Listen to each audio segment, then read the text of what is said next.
Hopefully, never again. They are more low-key. There are big differences. Oh, what? Who the heck a blitzer was? A huge shock in Germany. What is up? Welcome back. Today we're reacting to a video about German police versus American police. I saw the title. I had to click on it because I need to know. This is a hot ticket item. Everybody's talking about this stuff right now. So let's get into it. What's up? If you haven't met me, my name's Aaron, and this is Aaron Arnold Reacts. Through this channel, I'm discovering Europe, exploring the cultures, the people, the cities, and just learning new things. If you want to continue to learn with me and see more videos like this in the future, make sure to like and subscribe. Now, let's see how German police are different than American police. Let's go. Last week, I was taste testing German Christmas cookies. Today, Okay. I'm going to share with you the differences in my personal run-ins with the law in both Germany and the US. What a weird mixed bag of content. Seems like a fun guy.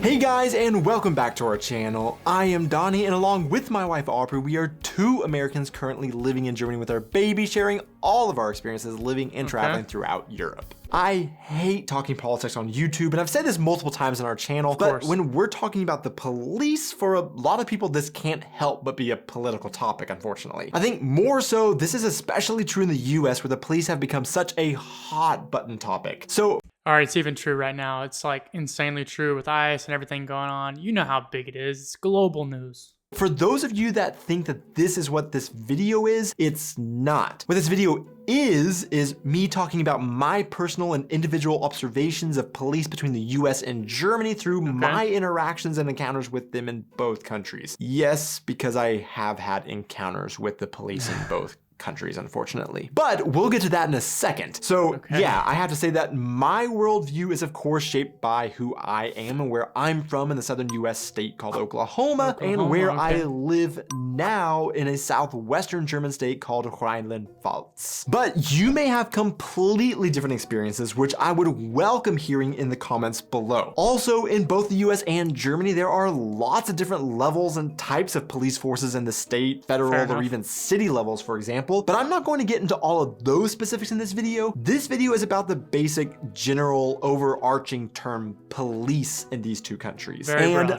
that's exactly what I'm going to talk about today in my video. 911 or 112.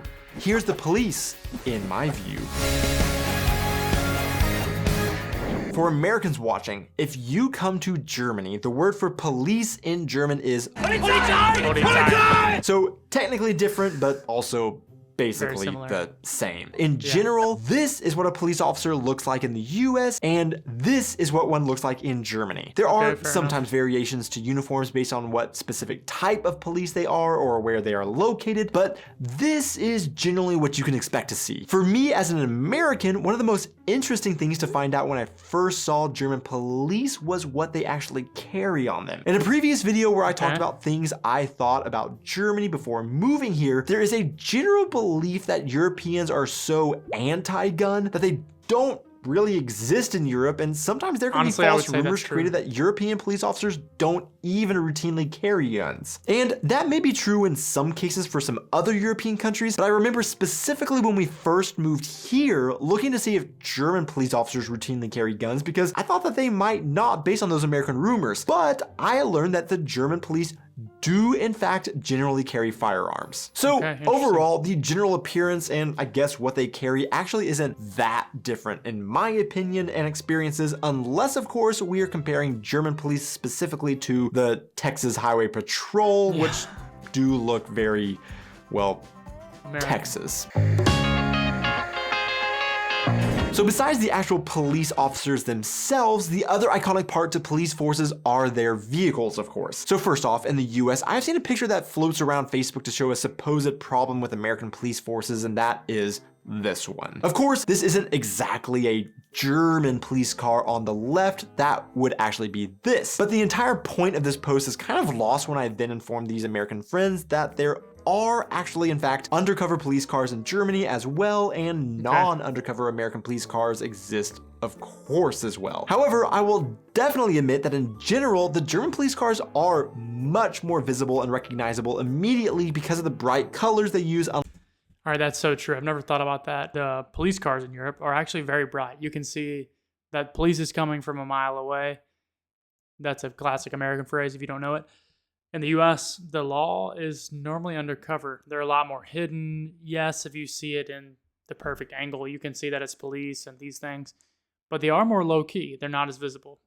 Unlike American police cars, which sometimes, even if they aren't undercover, may require a second look to make sure it is in fact a police car and not a civilian vehicle. US police forces use an extremely wide array of vehicles, so I can't definitely say one make or model is the typical American police car, but generally some of the most popular are going to be Dodge Chargers or Ford Explorers and Chevy Tahoes. The makes and models of police cars in Germany can also vary, with popular choices being Mercedes-Benz E-classes or Vitos, for example. One of the other biggest differences you can't actually see are, of course, the sounds they make. No, not the vroom vroom sound, the wee woo sound. One thing I can speak from experience that our American friends and family who visit always comment about is how the sound landscape is different in Europe than in the US. In particular, when it comes to the sounds of sirens, and some even comment that since they have only ever heard the European siren in Hollywood blockbusters, they feel like they're on the set for a Jason Bourne movie when they first hear it during their visit in Europe. So brace yourself, because here is the traditional American siren.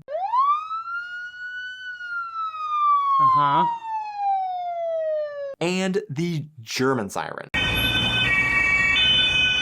Okay, yeah. A little different there. Speaking of sirens, I alluded to the fact that I have had some encounters with the police in both countries. So let me tell you about those experiences, because there are big differences in the interactions that I have had with them. And all right, I can't imagine this guy's done anything too crazy.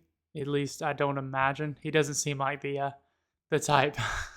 Also, there's big differences in why I've had encounters with both police forces. So first off, let me burst your bubble by saying that I don't have any kind of criminal history actually, but I have been pulled over on the road by police officers in both countries for traffic infractions. It's not that I'm a bad driver, it's just that I have an unfortunate medical condition called leadfoot, with the only cure being either police intervention or moving to Germany, where there are some sections of the highway without speed limits. So in the US, I have been pulled over for speeding a couple of times, and this typically happens when a police officer is usually parked on the side of the road, either hiding their car behind like a bush, a sign, or something else that you can't see them sitting there watching for speeders. This is how it happened to me in almost all of the experiences, and the police officer would then pull behind me, turn their lights on, but if it doesn't get your attention, they might also do a short burst of their siren to get your attention. Once I pulled over, the solo officer parked their car behind me, walked up to the car, and then talked to me for a bit, ran my information if they deemed it necessary, and then decided if they were going to give me a ticket or just a warning. This is very different from what I've experienced in Germany. So I've been pulled over once in Germany, but it actually wasn't for speeding. And I'll get to that reason in a minute. Aubrey and I were driving one day on a day trip when I needed to turn left onto a cross street, but it technically wasn't allowed. We were way outside of town and there wasn't anybody around, or so I thought, and I figured I would just go ahead and make the illegal turn rather than turning right, then having to find somewhere else to turn around. However, I quickly saw a Polizei van racing up behind me. The German police car, rather than following me and turning on its lights like in the US, it actually sped around and got in front of me. If this happens in the US, then that typically means that they are going after someone else, and so I thought that I was off the hook because they weren't following me anymore. However, as it got in front of me, a little sign lit up on the back of the van with the words "Bitte folgen." At the time, we were still new here, so I didn't know what that meant, but don't you worry, that sign then changed to English, as if it read my mind, to "Please follow." They then found a safe place for us to pull over. I pulled over, and two police officers walked up on either side of my vehicle. The procedure was basically the same as in the US at this point, and they explained to me that the left turn wasn't supposed to be done, and then they gave me a warning and sent me on my way. So the procedures of getting pulled over in both countries are slightly different, but that's not the biggest difference I've experienced with the police, or actually, I should say, not experienced with the police in Germany, I guess. For one, Germany doesn't really patrol streets with officers looking for speeders. So how do you get in trouble for breaking the speed limit, you might ask my American friends? When we very first moved here, I rented a car locally, and as I was leaving the shop, the woman working ran after me and said, "Oh, just a warning, they just put a blitzer on the Autobahn." I said, "A Blitz? what?" And she said, "A blitzer." And I said, "Oh, what?" We both were so confused, she not understanding why I didn't understand, and I not understanding what the heck a blitzer was. Honestly, I can't remember if she explained it to me or if I didn't learn what it was until I was then flying down the highway and got flashed by a bright light. But I learned that for the most part, Germany controls speed on all road types with cameras and radar rather than an actual police officer patrolling. These cameras can be permanent or portable, they can be disguised or somewhat obvious, but there are hidden cameras all over Germany waiting for you to speed by so that it can snap your picture and it'll let you know that you have a ticket coming with its bright flash. You then receive your ticket a few weeks later in the mail, which will have your lovely candid photo on it, a photo of your license plate, and all the information you need to pay your fine. Now, I'm not going to tell you how many of these candid pictures I have in my collection, but let's just say that I am very familiar with this process. But speaking of the speeding tickets, those were also a huge shock in Germany. And I guess you could say in a good way, because speeding tickets are ridiculously cheap in Germany. And from what I am unfortunately used to in the US, it makes me actually question if this really stops people from speeding with such a small slap on the wrist. First off, both the US and Germany have general allowances they will typically give you crossing over the speed limit. For example, the general rule of thumb is 4 miles per hour or 4 kilometers per hour over the speed limit. The thing is, those look similar, but the conversions actually reveal a pretty big difference, and a vast majority of the tickets that I've gotten in Germany has been just above that general allowance that in the US would be in the allowance and wouldn't warrant a ticket. For example, I have a German speeding ticket for going 6 kilometers per hour over the speed limit, which is about 3.7 miles per hour, and that wouldn't really be a big deal in the US. And again, I'm not making excuses. I totally deserve those tickets for going over, I agree, just comparing how the different units of measurement and mindsets translate. These minor breaking of the speed limit in Germany will generally get us a ticket of around 20 to 30 euro, depending on where you break the speed limit, unlike in Oklahoma, where it'll cost you a whopping $172. It's so true. If you get a ticket in the US, you're gonna pay for that ticket. It's not cheap at all. It's crazy, crazy expensive. I've only had this experience once, and hopefully never again. Unfortunately, the biggest ticket I've ever received in Germany was for going 24 kilometers per hour over and cost 98 euro 50 cents plus 1 point in Flensburg, but I'm not talking about that in this video. In Oklahoma, this would have cost me $203. Since we have lived in Germany though, the prices have been increasing, and my first few tickets were only for like 10 euro before they started increasing the prices, and I thought that these were especially cheap compared to what I was used to in Oklahoma at the time.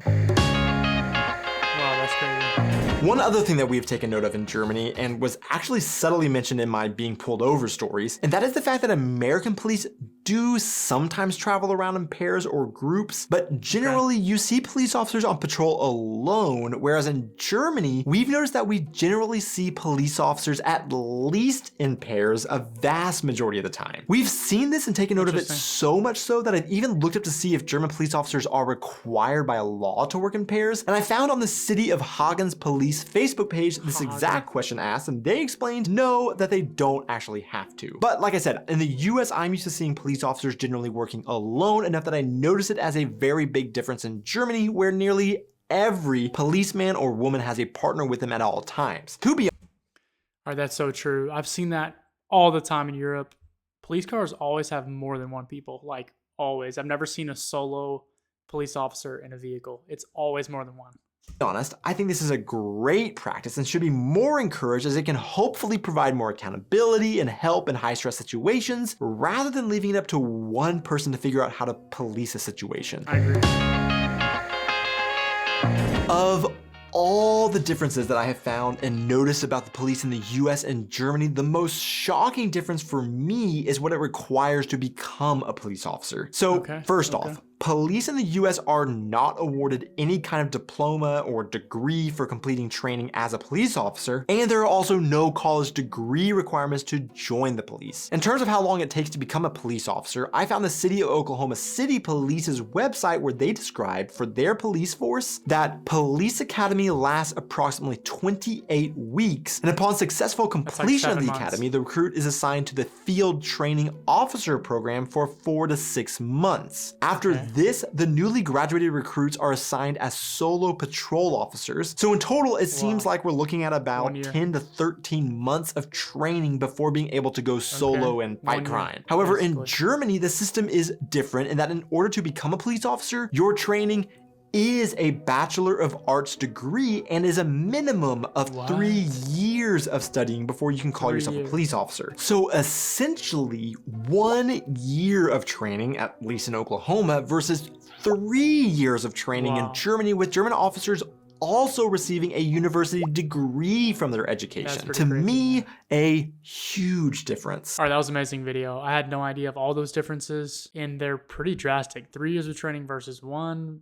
Anyways, all those were crazy, and that was an amazing video. If you enjoyed the video, make sure to hit like and subscribe. We're going to keep exploring Germany and other European countries. We're going to see the cities, the places to go, what to do, what to see, what to eat, and get to know the people. So if you want to see more videos like this, again, like and subscribe, and I'll see you in the next video. Cheers.